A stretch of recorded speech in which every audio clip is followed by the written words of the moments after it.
বারাকাতুহু। বিসমিল্লাহির রহমানির রহিম। ওয়াল্লাযীনা জাহাদু ফীনা লানাহদিয়ান্নাহুম সুবুলানা ওয়া ইন্নাল্লাহা লামাআল মুহসিনিন। আলহামদুলিল্লাহ, আশা করি আল্লাহ পাকের অশেষ রহমতে আপনারা সবাই ভালো আছেন এবং আল্লাহ পাক আপনাদেরকে কবুল করছে বিধায় দুনিয়ার বিভিন্ন রকম ফিতনা থেকে ফারেক করে আজকের এই দামি একটা মজমায় আপনাদেরকে বসাইছে। আপনারা সবাই এখন নিয়ত ঠিক করেন, আমরা এখানে কেন আসছি। আমাদের সবার একটা নিয়ত থাকবে, আমরা আল্লাহর জমিনে আল্লাহর আইন বাস্তবায়ন চাই। জোরে বলেন, চান কি চান না? আমি যখন মুসলমান হয়েছি, জন্মসূত্রে মুসলমান, বড় হওয়ার পরে কালিমা পড়ছেন না, লা ইলাহা মুহাম্মাদুর রাসূলুল্লাহ। আমার সামনে আলেম আছেন, মুফতি আছেন। এই কালিমার কয়টি কাজ? আজকে আমি সমস্ত মুসলমানদের জানতে চাই, এই কালিমার কয়টি কাজ বলেন? এই কালিমার তিনটি কাজ। কয়টি কাজ? প্রথমত মুখে পাঠ করা, মুখে অন্তর দ্বারা বিশ্বাস করা, দ্বিতীয়ত অন্তর দ্বারা, তৃতীয়ত এই কালিমা অনুযায়ী জীবন যাপন করা। কথা বুঝাইতে পারছি? এখন আপনি মুখে পড়ছেন, অন্তরে বিশ্বাস করছেন, কিন্তু ভোটের বেলায় আপনি বাবার নীতি বাস্তবায়ন করছেন, আপনার এই কালিমার কোনো দাম নেই। কথা বুঝছেন? আছে? আপনি মুখে পড়ছেন, অন্তরে বিশ্বাস করছেন, কিন্তু আপনার জমিনে, আপনার চোখের সামনে আপনার রাসূলকে গালি দেয়, সংসদ থেকে আইন বাস্তবায়ন হয় না। ওই নমরুদ, ওই জালেমদের শাস্তির জন্য তারা কোনো পদক্ষেপ নেয় না। আমাদের কি করতে হবে? আল্লাহর জমিনে আমরা আল্লাহর আইন বাস্তবায়ন চাই। তার জন্য কি করতে হবে? ইসলামী আন্দোলন বাংলাদেশের কর্মী হতে হবে। আপনি যদি ভিতরে তামান্না না রাখেন যে আমি আল্লাহর জমিনে আল্লাহর আইন বাস্তবায়ন দেখতে চাই, যদি এই তামান্নাটা পর্যন্ত না রাখেন, আপনার মৃত্যু হবে মুনাফিকি অবস্থায়। কথাটা বুঝতে পারছেন ভাই? আমরা এই দুনিয়াতে যা কিছু করি এবং করব, তার একমাত্র উদ্দেশ্য কার? আমি প্রথমেই কোনো ভূমিকা না দিয়ে কথাটা বলছি, আপনাদের মনোযোগটা কেড়ে নিলাম। আজকের যে আয়োজনটা করা হয়েছে আমাদের, এই আয়োজনটা হয়েছে গত 2024-এর জুলাই আগস্ট। এক ভয়াবহ এক সময় আমাদের পার করছি আমরা। আমাদের অসংখ্য ভাই দুনিয়া থেকে চলে গেছে, অসংখ্য ভাই হাসপাতালে কাতরাইতেছে, অসংখ্য ভাইয়ের কোনো খোঁজও নাই। ওই লাশটা কোথায়? লাশটা অনেকে খুঁজে পায় নাই। যেই সমস্ত বীর সন্তান, রত্ন গর্ভা মায়ের সন্তানগুলো আমাদের জন্য অকাতরে জীবন বিলিয়ে দিয়ে গেছেন, যেই সমস্ত সাহসী বীরেরা আহত হয়ে বিছনায় পড়ে আছেন, তাদের জন্য আজকের এই দোয়ার আয়োজন। আমরা আল্লাহ পাকের কাছে দোয়া করি, আল্লাহ পাক রব্বুল আলামিন তাদের উত্তম জাযা খায়ের দান করুন। ভাই, এই জুলাই যেন আমাদের জীবন থেকে চলে না যায়, এই জুলাই যেন বারবার আমাদের জীবনে ফিরে আসে। জুলাইয়ের যে স্পিরিট, যে ধারণা, যে আমাদের আকাঙ্ক্ষা, এই আকাঙ্ক্ষা নিয়ে কিন্তু আপনার সামনে আগাইতে হবে। কথাটা বুঝাইতে পারতেছি? এই জুলাইতে আমরা কি দিব? জান দিব, কিন্তু দেশের মাটি স্বৈরাচারকে দিব না। এইভাবেই তো আমাদের যোদ্ধারা নামে লাফায়া পড়ছে না? গুলির সামনে দাঁড়াইছে, পুলিশ কি বলছে? একটা গুলি করি, একটাই মরে, বাকিগুলা যায় না। বলছিল একটা মরে, একটাই মইরা যায়, বাকিগুলা সরেও নাই জায়গা থেকে। তাই আগামীতে আজকে যারা এখানে একত্রিত হয়েছেন ভাই, সামনে কিন্তু আপনার আমার জন্য আরো কঠিন একটা দিন অপেক্ষা করতেছে। কথাটা বুঝেন নাই? আপনার আমার ভোটের বাক্স চুরি করার জন্য, থাবা দেওয়ার জন্য হিংসুক শকুনরা তাকায় রইছে। আজকের এই সমাবেশ থেকে আপনাকে প্রস্তুত করেন, জুলাইয়ের স্পিরিট ধারণ করেন। আমি আমার জীবন দিব, কিন্তু আমার ভোটের বাক্স কাউকে চুরি করতে দিব না। আমি কারো ভোটের বাক্স চুরি করব না, কিন্তু আমার বাক্স কেউ চুরি করতে আসলে ওই হাত আমি আস্থা যাইতে দিব না। এভাবে চোখে চোখ রেখে কথা বলতে হবে। বাংলাদেশ তোর, বাংলাদেশ আমার। বাংলাদেশ নাগরিক তুমি যেমন, আমিও তেমন। তাই এই বাংলাদেশের প্রতি তোমার যেমন অধিকার, আমার তেমন অধিকার। তাই আমার অধিকার, আমার সম্পদ। ভোট আপনার একটা সম্পদ। ভোট কি? কথা বলেন, ভোট কি? এই সম্পদ যেন ছিনতাই হইতে না পারে, আজকের এই জায়গার আমাদের অঙ্গীকার হোক, আমার ভোট কাউকে আমি চুরি করতে দিব না। চুরি করতে দিব না। ইসলামী আন্দোলন আপনাকে কি বলতেছে? ভাই, তুমি আদর্শের রাজনীতি করো। আলহামদুলিল্লাহ, আমাদের এই যে আপনারা চলতেছেন, আমাদের অনেক নতুন ভাইরা আমাদের সঙ্গে আছেন, আমাদের অনেক আলহামদুলিল্লাহ স্মার্ট ভাই, শিক্ষিত ভাই, স্কুল কলেজের ছাত্ররা আছেন, যারা আমাদের সঙ্গে ইসলামী আন্দোলনে আলহামদুলিল্লাহ আসা যাওয়া করছেন। আজকে এই জায়গায় আল্লাহকে সাক্ষী রেখে বলেন তো ভাই, আমাদের মধ্যে আপনারা দিন বিরোধী, ইসলাম বিরোধী, দেশ বিরোধী, মানবতা বিরোধী কোন কর্মকাণ্ড পাইছেন? চাঁদা চাইতে দেখছেন? কারো বাড়ি করতে গেলে আমরা বালু ঠেকায় খাইছি? কারো ঘাট দখল করছি? তো আমরা সেই রাজনীতি করি যেই রাজনীতির কাছে আপনি নিরাপদ। যেই আমরা ওই রাজনীতি করি, আপনি আরেক দলের রাজনীতিবিদ হতেই পারেন, আপনি আমার সঙ্গে একসঙ্গে বসে খাবার খাবেন। আমরা ওই রাজনীতি চাই, আমরা ওই রাজনীতি চাই না আপনি আরেক দল আমি আরেক দল, আমি ক্ষমতায় আসছি আপনার পাও কাইটা দিছি, ওই রাজনীতি আমি ওই রাজনীতি চাই না। যেই রাজনীতি করার পর আমার বাড়ি ছেড়ে পলাইতে হবে, করবো আমরা এই রাজনীতি? আমরা করবো আদর্শের রাজনীতি। আমার সম্মানিত ইসলামী আন্দোলনের কর্মী, আমার মুজাহিদ ভাই যারা আছেন, আপনাদের প্রতি আমার একটা গুরুত্বপূর্ণ আকুল আবেদন।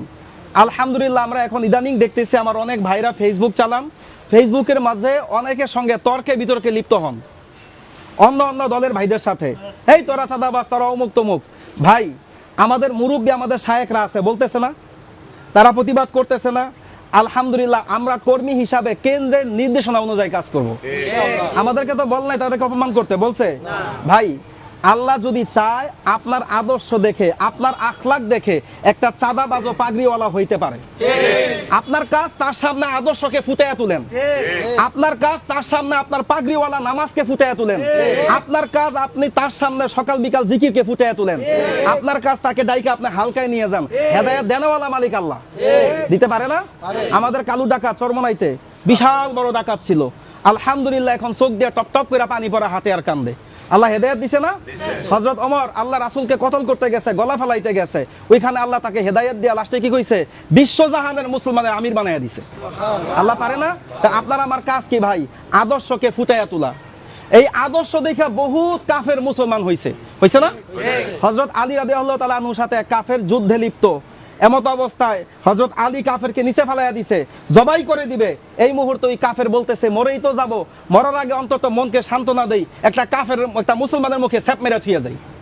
তো কি করলো? বেশি করে খক করে থু মারছে কার মুখে? হযরত আলীর মুখে। থুতো মারার সঙ্গে সঙ্গে হযরত আলী দাঁড়ায় গেছে, যা চলে যা, তোরে মারবো না। কাফের তো হতবাক যে এই সময় থুতু মারার পরে তো আমার আরো তোরে বেশি করে যন্ত্রণা দিয়ে মারার কথা, তুই আমারে কেন মারবি না? যখন তোর গলায় তরবারি ধরছিলাম তখন ধরছিলাম একমাত্র দিনের স্বার্থে। কিসের স্বার্থে? এখন থুতু মারছস, মনের মধ্যে রাগ জমছে, যদি তোরে জবাই করার সময় জোরে একটা জাতা দেই আমার রাগের কারণে হবে, যা হবে সম্পূর্ণ হারাম। ব্যক্তিগত কারণে আমি কাউকে কষ্ট দিব না। যারা খুনি দায় এদের জন্য কোনো সুযোগ আমাদের কাছে নাই, এটা উদাহরণ বলতেছি আমি।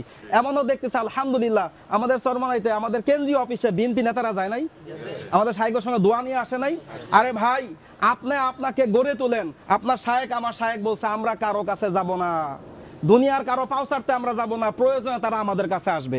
শায়েখের কথা মিল পাইছেন না? আলহামদুলিল্লাহ আসছে। তো ভাই, এই জুলাইয়ের স্পিরিটকে ধারণ করতে হবে, আল্লাহর রাসূলের আদর্শ বাস্তবায়ন করতে হবে। আমার এই জায়গায় উপস্থিত আছেন সম্মানিত ইসলামী আন্দোলনের সভাপতি, আমাদের ইসলামী আন্দোলনের সেক্রেটারি, আমাদের মুজাহিদ কমিটির সভাপতি, আমাদের সাবেক সভাপতি আমিন তালুকদার। আলহামদুলিল্লাহ আজকের এই জায়গাতে আমি গুরুত্বপূর্ণ একটা আবদার তাদের কাছে রাখতেছি। জুলাই আন্দোলনে যখন আমি ঘর থেকে বের হইছি এবং আমার কর্মীদেরকে আমি বলছি যে যার মতো বের হয়ে যাও, যদি বাইসা থাকো দেখা হবে, মরলে দেখা হবে হাসরে, বের হয়ে যাও। আলহামদুলিল্লাহ বের হয়ে গেছে। আমি লাস্ট 7টা দিন আমি বাসায় ঘুমাইতে পারি নাই। আমার বিরুদ্ধে অভিযোগ দিছে আমি জঙ্গিদের অর্থদাতা, থানার মধ্যে অভিযোগ দিছে। থানার মধ্যে যে সব যে ওদের লোক তা না, আমাদের লোক তো ছিল 2-1টা। থানার থেকে ফোন দিছে মুমিন ভাই, নাম নিয়ে ফেললাম, সাইফুল ভাই আপনি তো সাবধান থাকেন। কেন? আপনার নামে অলরেডি রিপোর্ট আইসা পড়ছে, আপনার নাকি জঙ্গিদের অর্থদাতা। তা আমি কেন অর্থদাতা? আমার পোস্টের স্ক্রিনশটটা দিছে যে আপনার নাকি বলছেন যারা যেখানে সমস্যায় আছেন তারা বিকাশ নাম্বার দেন, আমি টাকা পাঠাবো, খরচ পাঠাবো, আপনার নাকি আন্দোলন উস্কাইতেছেন। তারপর আবার ঘোষণা দিছি এই জুলাই আন্দোলনে যারা আহত নিহত হইতেছেন আমার ব্যবসার 1 মাসের প্রফিট আমি দান করে দিব। আমি দিছিও, ওটা প্রকাশ রাখি নাই। 1 মাসের লাভ যা হয়েছে আমি জুলাই আন্দোলনে আহত নিহতদেরকে বিলাই দিছি আলহামদুলিল্লাহ। তাই জঙ্গি অর্থদাতা হওয়ার পরে আন্দোলন থেকে কিন্তু পিছাই নাই। 5ই আগস্ট সকালে বউরে বলছি চলে গেলাম, যদি বাঁচি তোমার সঙ্গে দেখা হবে। বউ বলছে যায়েন না, বলছে থাকার কোনো সুযোগ নাই। আমার শায়েক বলছে নামতে হবে, নামতে হবে। আলহামদুলিল্লাহ যখন সকালে বের হয়ে গেছি, ইসিবি গেছি রাসেল রায়হানরে নিয়ে, আহামরি তেমন সাহসী কাউরে সাথে পাই নাই, কাউরে শক্তিশালী কাউরে পাই নাই।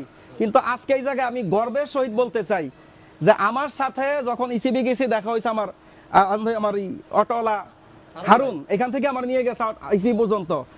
এই হারুন বলতেছে আমারে যে আমি আপনারা ছেড়ে যাব না, আপনি আমার সঙ্গে যাব। ওই সময় বাইসা বাসায় আসবো কোনো গ্যারান্টি ছিল না ভাই। আমরা যখন শান্তিনগর মরে গেছি পুরা ঢাকা শহর ফাঁকা খাখা অবস্থা। রাসেলরে জিজ্ঞাসা করি ব্যাপার কি, ঘটছে কি, আর্মি নাই, পুলিশ নাই, কি কারণ? মিন্টু রোডের সামনে গেছে, আমাদেরকে ঘুরিয়ে দিছে। শান্তিনগর মরে গেছি, রাসেল ধরা খাইছে। রাসেল ধরা খাইছে, আর রায়হান আমার ওকে আপনার রাস্তায় এসে এক সিপাহি এসে বসেন। আমি বলছি না, আমার সাথে আসছে আমার কর্মী ধরা খাইছে, আমি রাসেলরে পুলিশের কাছে থুয়ে যাব না, আমি ওরা গাড়ি থেকে নামাইয়া নিয়ে যাবো যেমনি হোক। আলহামদুলিল্লাহ, হইতে পারি মানুষ ছোট, ওই সময় অনেক বড় বড় মানুষের সঙ্গে পরিচয় ছিল। ফোন দিতে দিতে ঢাকার পুলিশ কমিশনারের পর্যন্ত ফোন দেওয়া হয়েছে, আমার কর্মী আটকাইছে। তারপরে ফোন দিছি ওই গুলশান আর পল্টন থানার এসি ছিল, নাম জানো কি ওর, গোলাম রুহানি, গোলাম রাব্বানির আপন ভাই গোলাম রুহানি। এই রুহানির আমি ফোন দিছি যে আমার কর্মী আটকা পড়ছে, আমার বাড়ি করে দিয়ে যান। গোলাম রুহানি আসছে, আসার পরে বলতেছে ভাই আপনার কোন কর্মী, নাম কি, রাসেল শিকদার। নামাইছে, নামানোর পর ওই জায়গায় কিছু আছে হিন্দু লিখছিল পুলিশ, কিছু ভারতের চালাও। তো বলতেছে স্যার ওরে যে ছাইরা দিবেন, ওর মোবাইলে তো আমরা দেশ বিরোধী কিছু পোস্ট পাইছি। তো কি পোস্ট, পোস্ট দেখাও। তো পোস্ট খুঁজা পায় না। তো এখন বল সাইফুল ভাই, এই যে আপনার লোক, আমি বিশ্বাস করবো কেমনে? ইসলামী আন্দোলনের আপনাদের সদস্য কার্ডটা আছে কিনা আপনার কাছে? কথাটা বুঝতে পারছেন কত গুরুত্বপূর্ণ বিষয়? মুজাহিদ সুমারি কি ইচ্ছা করে পূরণ করেন না, সুযোগ থাকা সত্ত্বেও পূরণ করতেছেন না। 100 টাকা লাগে মনে হয় এখন। এই যে মুজাহিদ সুমারির কত দাম, আমারে বলতেছে আপনার মুজাহিদ সুমারি অথবা ইসলামী আন্দোলনের যে কর্মী, এই কাগজটা আমাকে দেন। বলছি ভাই আমি নিয়ে আসি নাই। বলতেছে তাইলে না থাকলে আপনারা যে আন্দোলনে প্রোগ্রাম করছেন, পিসাবুজের মাহফিলে গেছেন বা এলাকায় প্রোগ্রাম করছেন, ওই প্রোগ্রামের একটা ছবি দেখাম। ওই ছবিও তো নাই। ছবিও নাই, কার্ডও নাই, আমি বুঝবো কিভাবে আপনার যে ইসলামী আন্দোলনের কর্মী ভাই? তাই ভাই আমি এখানে অপারগ, আমি ছাড়তে পারলাম না, আপনার চলে যান, আমি রাসেল উঠে ফেলছি। তাই আজকে এই কথার মধ্যে আপনারা কি বুঝছেন যে আমাদের জীবনের অনেক গুরুত্বপূর্ণ একটা অংশ হয়েছে মুজাহিদ সুমারি, এই ইসলামী আন্দোলন কর্মী ফরম পূরণ করা। তাই আমরা ইনশাআল্লাহ যারা মুজাহিদরা আছি, যারা কর্মী ফরম পূরণ করেন নাই, তারা পূরণ করে নেবেন ইনশাআল্লাহ। আর আমার যে আবদার ইসলামী আন্দোলন সভাপতি এবং সেক্রেটারির কাছে, আপনাদের মধ্যে একটা হিম্মতের কমতি আছে। কিসের কমতি আছে? হিম্মতের কমতি আছে, এটাকে সংশোধন করেন। আপনার কোন কর্মী অসুস্থ আজকে আসতে পারে নাই, তার খোঁজ নেন। আপনার কোন কর্মীটা প্রোগ্রামে গিয়ে জেলে চলে গেছে, তার বাসার বাজার খরচটা কাট দিতে হবে, আপনার সংগঠনের বহন করতে হবে। আপনার সংগঠন কেন চালাইতেছেন? যেই কর্মী আপনাকে পকেট থেকে 1000 টাকা দিছে, সে যদি গিয়ে ধরা খায়, তার আপনারা ছাড়াই আনবেন না? সে যদি বিছানায় অসুস্থ হয়ে পড়ে, তার খোঁজ নিবেন না? এই স্পিরিটটা আমাদের মধ্যে আসে। ইসলামী আন্দোলন এবং মুজাহিদ কমিটির, আমার তরিকার ভাই, আমার সংগঠনের ভাই, যদি কেউ অসুস্থ হয়, যদি কেউ জেলে যায়, যেন আমার কমিটি, আমার এই সংগঠন তাদের পূর্ণাঙ্গ খরচ বহন করে, তাদের খোঁজ খবর রাখে। এই আমার আবদার আপনাদের কাছে। আপনারা অনেকে কষ্ট করে আসছেন, আমি খুব কৃতজ্ঞতা জ্ঞাপন করতেছি। আলহামদুলিল্লাহ, আপনারা আমাদের সঙ্গে মহাসমাবে গেছেন। আপনার ঋণ আমাদের শোধ করা সম্ভব না। আপনারা ইসলামকে ভালোবাসেন, বিদায় গেছেন। ইনশাআল্লাহ আগামীতে যখনই ডাক আসবে ইসলামের, আপনারা এভাবে ঝাঁপায়া পড়তে প্রস্তুত আছেন তো ইনশাআল্লাহ? ভাই হাত তুলে আল্লাহরে দেখেন, রাজি আছি ইনশাআল্লাহ? রাজি আছেন তো ইনশাআল্লাহ? ভাই আমরা আপনাকে ডাক দিব, আপনার থেকে চা খাইতে না, আপনার থেকে চাঁদা নিতে না, আপনারে ঠেকাইতে না। আমরা আপনাকে ডাক দিব আল্লাহর হক আদায় করার জন্য। আল্লাহ আমার দায়িত্ব দিয়েছে আপনার কাছে দাওয়াত পৌঁছায় দেওয়ার জন্য। আমি দাওয়াত পৌঁছায় দিছি, এবার আসা না আসা আপনার ব্যাপার। আল্লাহ সবাইকে কবুল করুক। আসসালামু আলাইকুম ওয়া রাহমাতুল্লাহি ওয়া বারাকাতুহু।